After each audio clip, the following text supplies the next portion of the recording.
warahmatullahi wabarakatuh. Waalaikumsalam warahmatullahi wabarakatuh.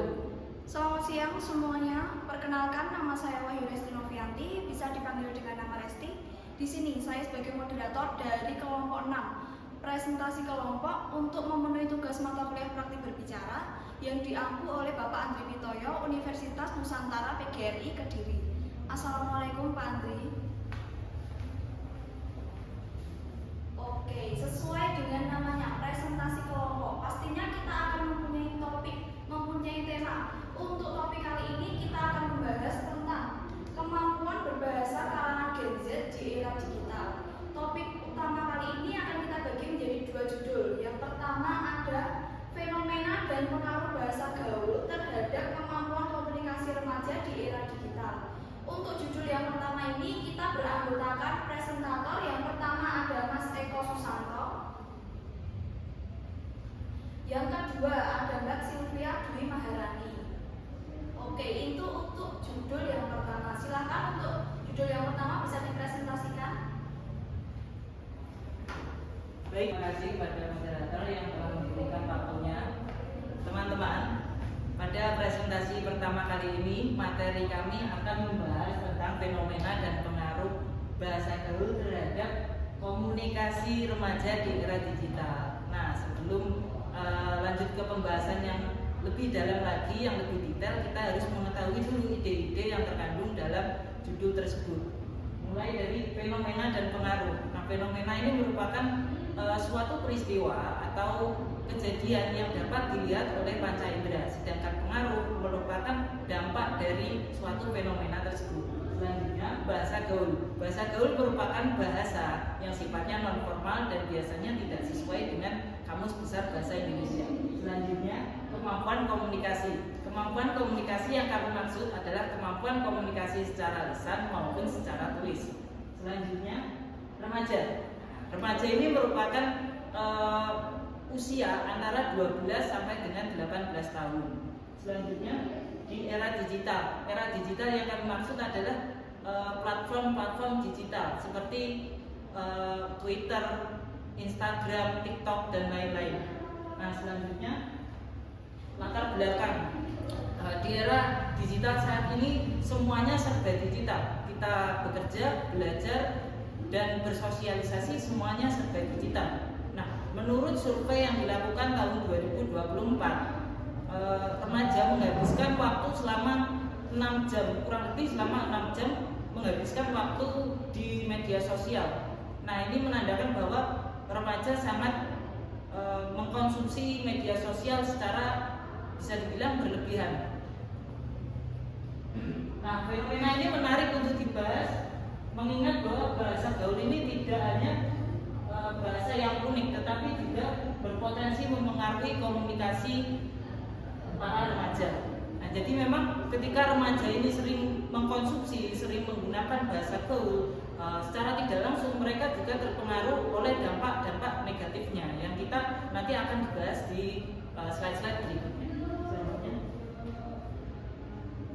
Jadi hari ini ya, pada pertemuan kali ini, pada presentasi kali ini, kami akan membahas yang pertama, pengertian dari bahasa gaul. Lalu yang kedua, faktor yang mempengaruhi remaja menggunakan bahasa gaul. Dan yang ketiga adalah contoh-contoh dari bahasa gaul di media sosial. Dan keempat adalah pengaruh bahasa gaul terhadap kemampuan komunikasi remaja. Selanjutnya, nah, adapun target atau tujuan dari pembahasan kita kali ini yaitu yang pertama, kita bisa tahu definisi atau pengertian dari bahasa gaul, dan selanjutnya kita juga harus tahu faktor-faktor yang mendukung para remaja ini menggunakan bahasa gaul. Dan yang ketiga, kita bisa tahu contoh-contohnya di media sosial itu seperti apa. Dan yang keempat, kita dapat tahu pengaruh apa saja yang dapat ditimbulkan dari bahasa gaul di media sosial. Selanjutnya, pengertian. Menurut Mulyana, bahasa gaul merupakan sejumlah kata atau istilah yang unik, khusus, dan digunakan oleh subkultur tertentu. Nah, ini menandakan bahwa bahasa gaul ini digunakan oleh kalangan tertentu, tidak selalu digunakan oleh semua kalangan. hanya kalangan tertentu yang tahu saja. Dan biasanya bahasa gaul ini sifatnya menyimpang atau tidak sesuai dengan arti lazimnya. Nah, kita tahu bahwa bahasa gaul biasanya dan kebanyakan memang tidak ada di dalam Kamus Besar Bahasa Indonesia. Nah, ini menandakan bahwa bahasa gaul ini adalah bahasa yang unik dan menyimpang dari tata bahasa Indonesia. Lalu menurut Pusat Bahasa dan Sastra, bahasa Prokem biasanya juga disebut sebagai bahasa sandi, yaitu bahasa yang dipakai dan digemari oleh kalangan remaja. Nah, memang bahasa gaul ini dapat disamakan dengan slang dan juga prokem. Jadi ketiga-tiganya itu sebenarnya sama. Kalau prokem itu penyebutan zaman dulu, kalau sekarang namanya bahasa gaul. Selanjutnya disampaikan oleh teman saya, Mbak Silvi.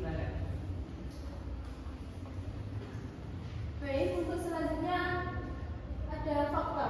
Menurut Novianti dan Fatimah tahun 2019, penggunaan bahasa gaul juga dipengaruhi oleh beberapa faktor. Di antaranya, satu, perkembangan zaman atau media sosial. Kemajuan teknologi terutama media sosial seperti Instagram, TikTok, Twitter membuat bahasa gaul cepat menyebar.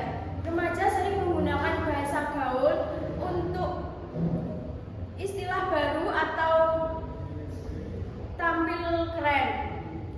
Selanjutnya ada lingkungan sekitar atau keluarga, teman sebaya sangat mempengaruhi cara berbicara seseorang.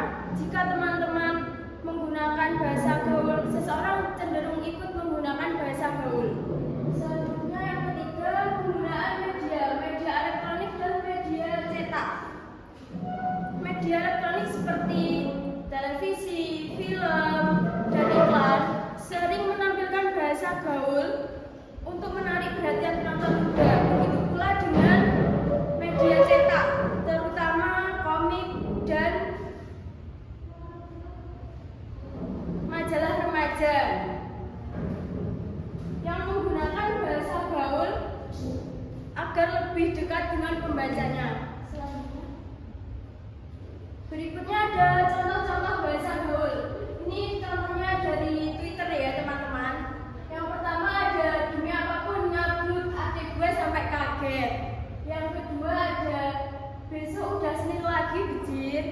Selanjutnya, yang contoh selanjutnya ada dari media Instagram. Malam mingguku bucin check-in sampai mampus. Yang kedua, asik kuy gas. Selanjutnya ada contoh dari media TikTok. Diam aja, selebihnya YTTA. Arti dari YTTA adalah yang tahu-tahu aja. Selanjutnya ada seleranya estetik grill, sedangkan aku jamet velocity. Next, Selanjutnya ada pengaruh positif. Menurut Joko dan Eva tahun 2018, penggunaan bahasa gaul memiliki efek positif pada remaja mereka. Menjadi lebih kreatif, penggunaan bahasa gaul di kalangan remaja memiliki dampak positif seperti meningkatkan kreativitas dalam berbahasa, mempererat hubungan sosial, dan memperkaya kosakata. Selanjutnya ada pengaruh negatif. Menurut Wahyuni tahun 2022, terlalu sering menggunakan bahasa gaul dalam kesehariannya beresiko akan mengalami kesulitan dalam berkomunikasi dengan baik, sesama teman sebaya, orang sekitar maupun dalam lingkungan sekitarnya. Yang kedua, menurut Ira Maulin Oktavina 2018 menyebutkan ada pengaruh negatif yang ditimbulkan akibat bahasa gaul, yaitu para remaja tidak terbiasa menggunakan bahasa Indonesia baku. Sementara penggunaan bahasa Indonesia harus dipahami karena dilakukan berbagai macam pekerjaan, surat menyurat, pembicaraan resmi, dan lain-lainnya. Selanjutnya, Baik, selanjutnya ada kesimpulan dari materi kelompok kami. Penggunaan bahasa gaul di kalangan remaja di era digital memiliki pengaruh yang signifikan terhadap kemampuan komunikasi mereka. Meskipun bahasa gaul memfasilitasi interaksi yang lebih cepat dan informal, remaja tetap perlu mengenal dan menggunakan bahasa Indonesia yang baku. Keterampilan berbahasa yang baik adalah keharusan, terutama dalam konteks formal, di mana penggunaan bahasa yang tepat sangat penting. Oleh karena itu, bagi remaja untuk bijak dalam memilih bahasa yang digunakan agar tidak hanya terjebak dalam penggunaan bahasa gaul yang bisa mempengaruhi komunikasi kemampuan secara efektif di berbagai situasi.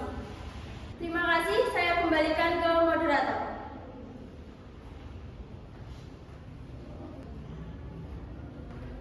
Baik, itu presentasi dari judul yang pertama. Untuk selanjutnya kita masuk saja pada presentasi judul yang kedua. Judul kedua kali ini kita akan membahas tentang upaya mengatasi dampak penggunaan bahasa gaul dalam kemampuan komunikasi remaja di era digital. Untuk judul yang kedua ini kita beranggotakan presentator. Yang pertama ada Mbak Dwi Wahyu Puspita. Yang kedua ada Mbak Eka Damayanti. Oke, silakan untuk judul yang kedua bisa dipresentasikan. Baik, terima kasih pada moderator. Pada presentasi yang kedua kali ini kita akan membahas tentang upaya mengatasi dampak penggunaan bahasa gaul dalam kemampuan komunikasi di era digital. Pada presentasi sebelumnya sudah dibahas mengenai penggunaan bahasa gaul dan apa itu bahasa gaul. Nah, pada presentasi kali ini saya akan membahas dampak dan memberikan solusi terhadap bahasa gaul. Selanjutnya. Nah, bahasa memiliki peran penting dalam kehidupan kita, baik secara kehidupan nyata maupun di media sosial. Baik, bahasa memiliki peran penting dalam kehidupan sehari-hari, baik situasi resmi maupun tidak resmi.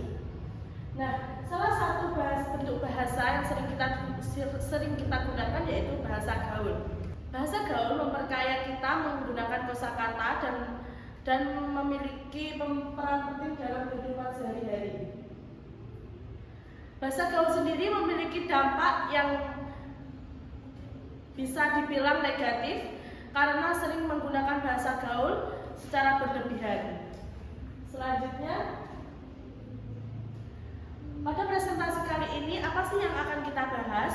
Nah, yang akan kita bahas kali ini yaitu apa saja dampak yang ditimbulkan dari bahasa gaul. Nah, yang kedua yaitu solusi yang dapat dilakukan untuk mengatasi pengaruh bahasa gaul. Yang selanjutnya yaitu tujuan dari presentasi kali ini, yaitu untuk menjelaskan dampak-dampak yang ditimbulkan dari penggunaan bahasa gaul dan memaparkan solusi yang dapat dilakukan untuk mengatasi pengaruh bahasa gaul. Selanjutnya,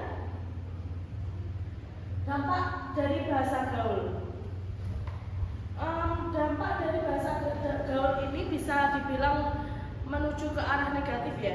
Hal ini dapat mempengaruhi kemampuan komunikasi dalam lingkungan akademik maupun profesional. Elemen yang tidak formal terkadang kasar yang dapat mempengaruhi kemampuan berkomunikasi. Bahasa gaul yang dipenuhi dengan ungkapan tidak sopan atau sindiran dapat merusak etika komunikasi dan mempengaruhi kemampuan berbahasa. Oleh karena itu penting untuk menjaga keseimbangan antara penggunaan dan bahasa baku agar tetap dapat berkomunikasi secara efektif dalam berbagai situasi. Selanjutnya akan dipresentasikan oleh teman saya. Baik, terima kasih. Yang selanjutnya ada solusi untuk mengatasi masalah yang ditimbulkan oleh bahasa gaul. Yang pertama, pendidikan bahasa yang terstruktur. Pendidikan bahasa yang terstruktur akan membantu remaja lebih memahami kapan dan di mana menggunakan bahasa baku yang baik dan benar. Yang kedua adalah menggunakan media sosial sebagai sarana pembelajaran. media sosial dapat dimanfaatkan sebagai sarana untuk mengajarkan penggunaan bahasa yang baik dan benar. Jadi pendidik dapat membuat konten-konten kreatif untuk mengajarkan bahasa baku dengan cara yang menarik. Yang ketiga ada penerapan teknologi dalam pembelajaran bahasa. Teknologi dapat menjadi alat yang efektif untuk mengajarkan bahasa dengan cara yang menyenangkan, karena bisa berupa aplikasi atau permainan, jadi remaja tidak bosan. Yang keempat ada peran media massa dalam mengedukasi pembelajaran bahasa. Peran media massa dapat digunakan untuk mengedukasi tentang pentingnya bahasa baku, misalnya melalui iklan masyarakat. Yang kelima, pengenalan bahasa baku sejak dini merupakan langkah yang bisa diterapkan karena dari usia dini anak-anak akan bisa karena terbiasa. Hal ini dapat memperkuat kemampuan mereka dalam berbahasa yang baik. Yang keenam, penciptaan program sosialisasi di sekolah. Program sosialisasi seperti seminar atau lokakarya tentang penggunaan bahasa yang baik dapat membantu meningkatkan pemahaman siswa tentang penggunaan bahasa yang baik. Selanjutnya saya akan membacakan kesimpulan dari materi kali ini. Penggunaan bahasa gaul di kalangan remaja wajar dalam era digital, tapi jika berlebihan bisa mengganggu kemampuan bahasa baku yang penting untuk pendidikan dan situasi formal. Solusinya adalah melalui pendidikan bahasa di sekolah, peran keluarga, serta penggunaan media sosial sebagai sarana belajar. Dengan begitu, remaja bisa tetap kreatif namun tetap mampu berbahasa dengan baik sesuai konteks. Terima kasih, saya kembalikan ke moderator.